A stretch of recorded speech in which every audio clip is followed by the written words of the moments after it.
He's got these vaults everywhere that nobody can open.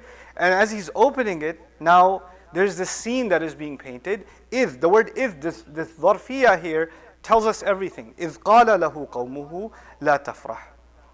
At the time when his nation said to him, don't be happy.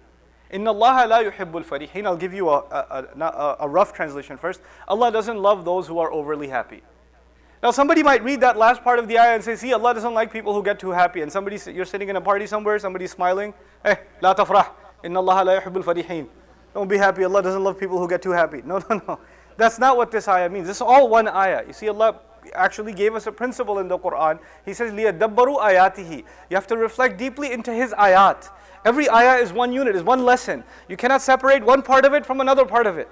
It's one discussion. Allah didn't even separate the ayah yet. And the word idh suggests that at the time when the security guards are opening his gate and they're getting exhausted, and as it opens little by little, he sees his coins inside and all this stuff, and his face lights up, and people see the look on his face when he's looking at his money, and that's when they say to him, listen, man, don't be happy like that. Allah doesn't like this kind of happiness. Allah doesn't like people who get happy over this reason. And what are you happy about? What does Allah describe? One, He has money, and two, the way He made His money.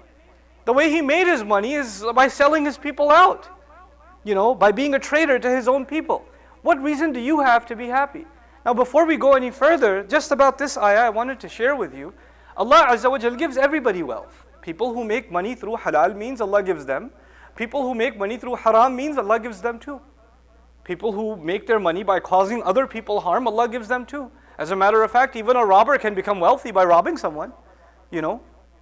Banks are some of the wealthiest institutions after robbing the poor. That's a reality of the world today, So you have people that can have enormous amounts of wealth after, messing people over.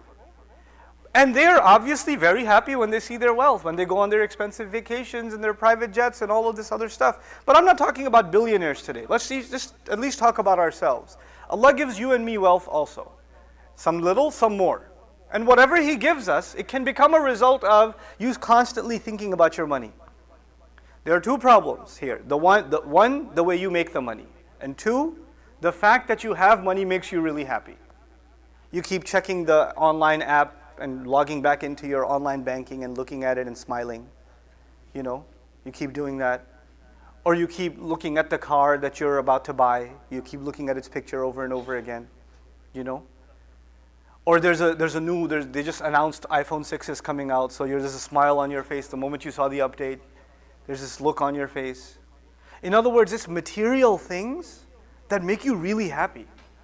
Just the next material acquisition as a result of your money, it just makes you really, really happy. This is the problem. This is the advice that was so valuable that his community gave him, but Allah sees so much value in that advice, He made it part of His Qur'an. He made it timeless advice. You should not be so hung up on your wealth and the things you can get with your wealth that you're constantly overly excited about the next product, about the next vacation, about the next clothes, about the next house. And if this thing is the only thing that's bringing a smile to your face, then لَا تَفْرَحْ إِنَّ اللَّهَ لَا يُحِبُّ الْفَرِحِينَ. The question then is, why does Allah give us all this wealth? Actually, it is the same surah. فَمَا أُوتِيتُم مِّن شَيْءٍ فَمَتَاعُ الْحَيَاةِ الدُّنْيَا وَزِينَتُهَا. Allah says, whatever you've been given in this life, it is things to use in this life, and its beauty also. It's beauty as well. Meaning the things Allah gives us in this world, nice clothes, nice food, nice house, nice car, these things are also from Allah. This is also part of what Allah has offered you here. But you should use these things for a higher purpose. All of this is nice, but this is all temporary, and this is not your goal in life. Really, practically speaking, at the end of the day, between a believer and a disbeliever, they could have the same job, they could have the same amount of money, they could have the same nice car, but one of them has the right attitude and the other doesn't have the right attitude. And the right attitude is, this is not my goal. My goal is something much more. This is just a means to an end. وَمَا عِنْدَ اللَّهِ خَيْرٌ وَأَبْقَى. What Allah has is better and it lasts longer. So now, every time I think about anything in dunya, when I think about house, car, money, whatever I think of, I have to compare what Allah has given me here to what Allah will give me in the akhirah, and two comparisons always come in my mind, خَيْرٌ وَأَبْقَى. Whatever Allah has is better, whatever Allah has lasts longer. Whatever Allah has is better, meaning if I have food here, Allah will give me better food in Jannah. This is awesome food. Don't get me wrong. I'm grateful for this food, but Allah has better in store. Then Allah has given me health, but this health will not last forever. This youth will not last forever. This ability even to speak for some people won't last forever. The vision you have right now, your eyesight is pretty decent. But as you get older, it's going to get weaker. It's not going to last forever. But what Allah has for you in storage, in Jannah, that lasts longer than this. So why work so hard for something temporary when you can work hard for something permanent? That's the attitude. Which is why his community says, and this is the second part of the khutbah, this next bit of advice. First of all, don't be deluded by wealth. Don't be overly happy and overly excited by material things. Think higher than that. Set your aim higher than that. And how do you do that? وَابْتَغِي فِي مَا آتَاكَ اللَّهُ الدَّارَ الْآخِرَةِ. You see, his community is not telling him to go bankrupt or give up all of his wealth, and it's haram for him to be wealthy, even though the way he made his money, that can be questioned. What they're telling him is through whatever Allah has given you. Because Allah has given this wealth to you, you should use whatever Allah has given you to pursue the next home, the final home. You have a home here, you have wealth here, but everything you've been given, you can put it to use to build your akhirah. What we're learning here in the word ma, وَابْتَغِي فِي مَا آتَاكَ اللَّهُ, as opposed to saying فِي الَّذِي آتَاكَ اللَّهُ. The word ma has ibham. What they say is ambiguity and tawassu', and it's open. What that suggests is whatever Allah has given you. For some of you, Allah has given high intelligence. For some of you, you're amazing programmers. For some of you, Allah has given you very good business sense. For some of you, Allah has given great physical ability. Allah has given you different things. Whatever Allah has given you, first you do an audit of what Allah has given you. Then you figure out, how do I give this to Allah? How do I use what I have to build my akhirah? How do I use this talent that I have to do something good that can build my akhirah? In other words, you're not just thinking of your talents for how to make money for yourself, how to benefit yourself. You're constantly thinking about what abilities Allah has given you and how those abilities can be used to do something good for someone else. For Allah's deen, for another human being, for your neighbor, for somebody else. And when you start thinking like this, you're building the akhirah. When you're only thinking about yourself, when you're only thinking, man, this is what they program us to do, by the way, in modern education. Why do you go to school? Because you're going to get a job. So which major are you going to do? The major that's going to get you, first of all, you have a good talent in that major, and two, you can find a good job in that major. Why do you want a good job in that major? So you can make more money. At the end of the day, everything is about you. That's why you're pursuing this job. That's why you're pursuing this career. It's not about what you can do for others. Allah is saying the rizq for you will come, and more of it will come if your concern is not yourself, your concern is actually others. You want to do something more, greater than yourself. This attitude this is against selfishness itself. Allah is not against having wealth. But Allah is subhanahu wa ta'ala in this ayah remarkably against wealth that is just about you. Your entire goals and aspirations are limited to yourself. How selfish and pathetic a way to live. You cannot call yourself a member of a community if you don't care about anybody beyond yourself, practically. In your head you care, that doesn't mean anything. But what have you actually done? What have I actually done? This is وَابْتَغِي فِي مَا آتَاكَ اللَّهُ الدَّارَ الْآخِرَةِ. But then there's an extreme. The extreme is you're so concerned about everyone else, you forget about yourself. You're so busy doing things for the community, for others, for the Muslims, in the work of da'wah, in the work of charity, in the work of relief, in the work of whatever else, running the school, Sunday school, volunteering in every single program, etc., and you forget about your own life. You're not taking care of your own health, you're not taking care of your family, the wife never sees you, the kids never see you. Your job, you're failing at your job, the business is falling apart, everything's crashing down because you're saying, no, I just care about deen. Look at the balance in the Quran. وَلَا تَنْسَ نَصِيبَكَ مِنَ الدُّنْيَا. Don't forget your portion in dunya. In this worldly life, you also have a portion. The portion could be two things. It could be the things you should enjoy in life. You have إِنَّ لِنَفْسِكَ عَلَيْكَ حَقًّا. You have rights over yourself too. Yourself has rights over you. You should take care of your physical body. You should eat right. You should sleep at the right time. You should spend time with your children. You should enjoy yourself in life. That's all fine. There's nothing wrong with that. On the other side, nasib also includes responsibilities. So on the one hand, things you can enjoy, but also responsibilities. In other words, you get so concerned about changing the world, but you're not taking care of your own personal responsibilities.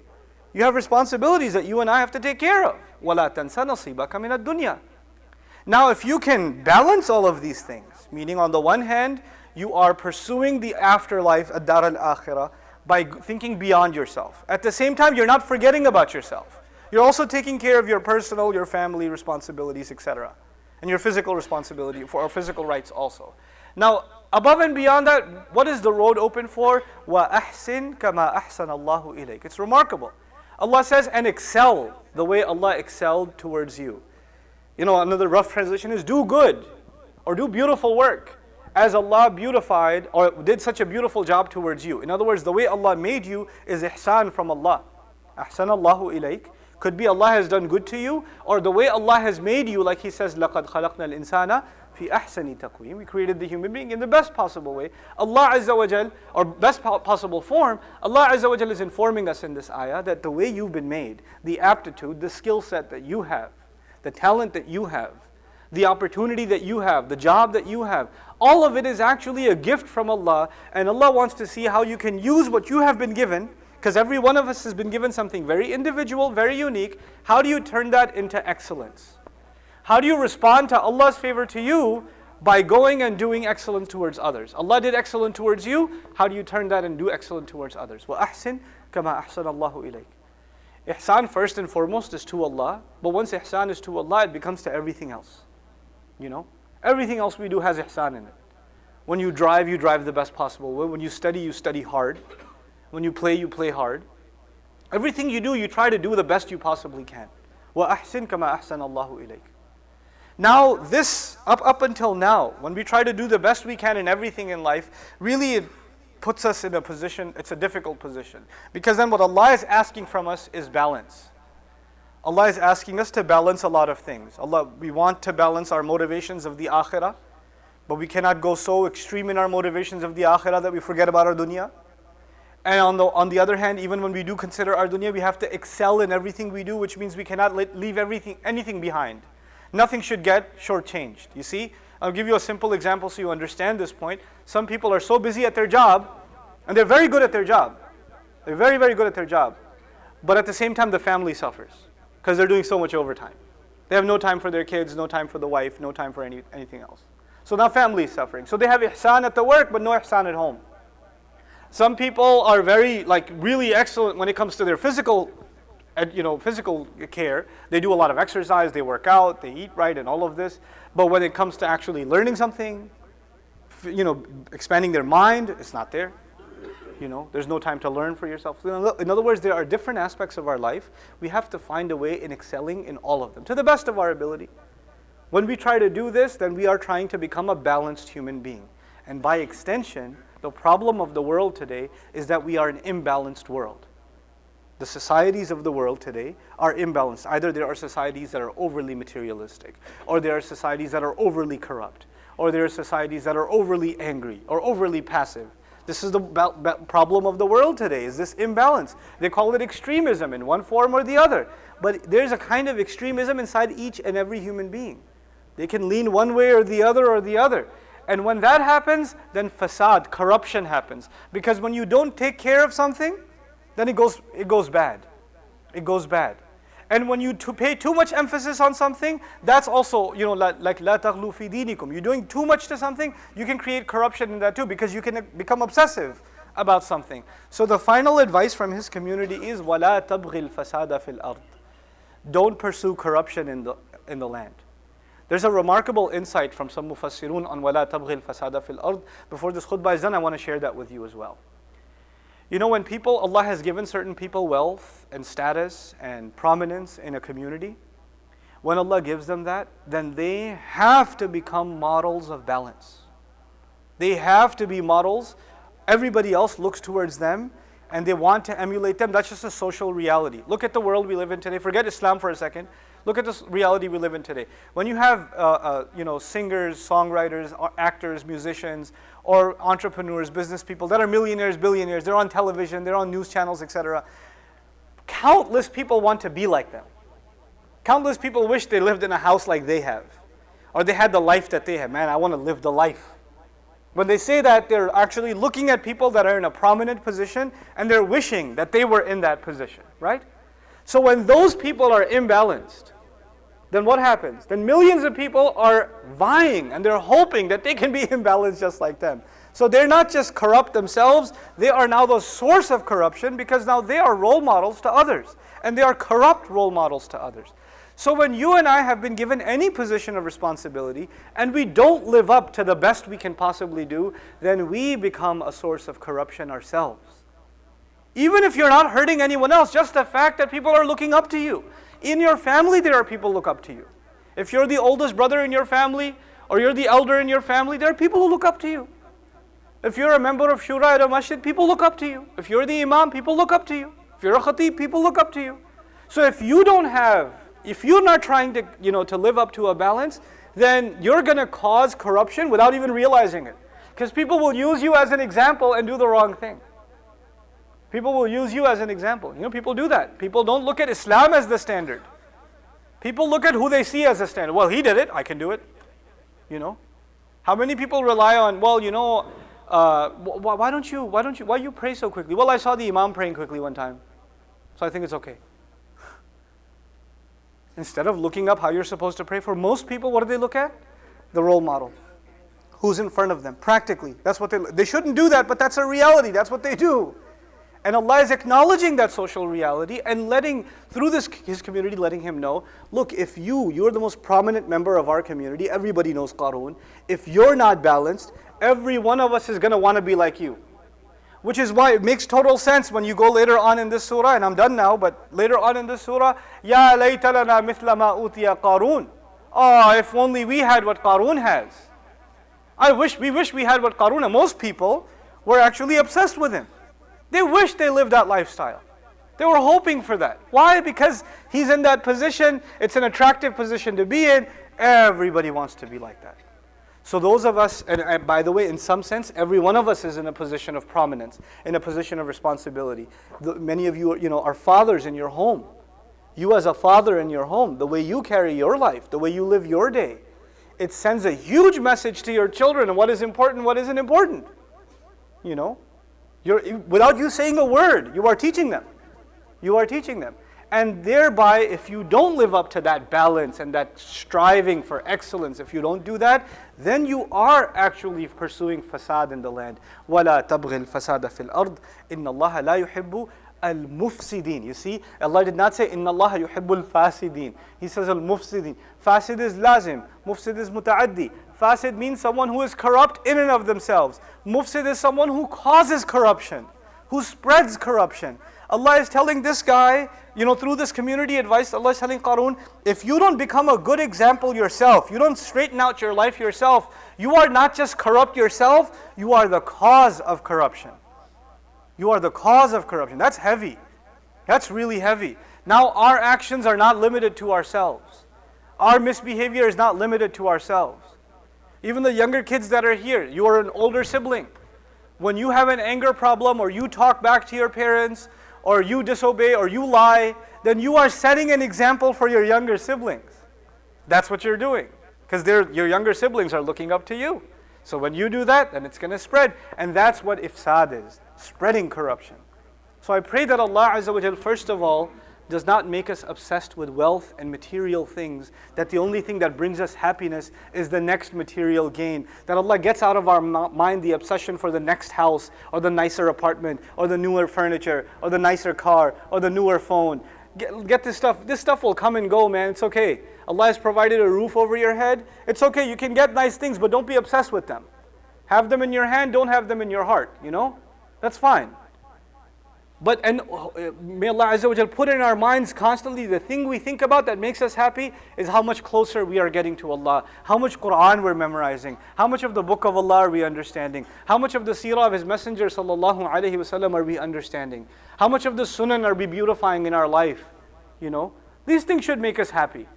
How well are we doing, how good of a job are we doing raising our kids? The last thing I want to leave you with, I know I said last thing 3 times now, but 2:15 is the time I was given, so I'll stick it out, inshallah. The last thing I share with you is, because I talked a lot about balance today, just think about this, and please think about this weekend in particular. Balance is not something you will achieve by next Ramadan. Balance is actually about how you are going to spend the rest of today. One day. If you can make one day balanced, then you can balance out your whole life. What is the goal of one day? Like our entire life, by the way, when people are raised on Judgment Day, you know what they say? إِلَّا بِثْنَا إِلَّا يَوْمًا. We only lived one day. In other words, Allah gives a comparison that our entire life can be reduced to one day. One day. So if you can fix one day, meaning what should you accomplish in one day? For the men here, did I pray in the masjid? Did I pray Fajr in the masjid? Did I come to Isha at the masjid? That's the beginning and end of my day was for Allah. Okay, at the very least. One day of balance. And did I spend enough time with my kids today? Did I do a good job at my work today? Did I recite Qur'an today? Did I eat right today? Did I exercise today? A good balanced day. Like let's try tomorrow, or even the rest of today, let's see if we can have a balanced day. What are the things you would like to accomplish in a day that you can look back and say, you know what, today was a good day. Today was a balanced day. And most of us, we look back at the day and say, man, I didn't get to do this, I didn't get to do this, I didn't get to do this. You can't finish everything, but there are some manageable responsibilities. If you can touch all of them in a day and make a habit out of that, inshallah ta'ala, through that we will achieve a balanced lifestyle. And that's really one of the calls of Allah's beautiful book. May Allah Azza wa Jal grant us a balanced lifestyle and help us all achieve ihsan in everything that we do. Barakallahu li wa lakum fil Qur'an al-Hakim wa nafa'ani wa iyyakum bil ayat wa dhikr al-Hakim. الحمد لله وكفى والصلاة والسلام على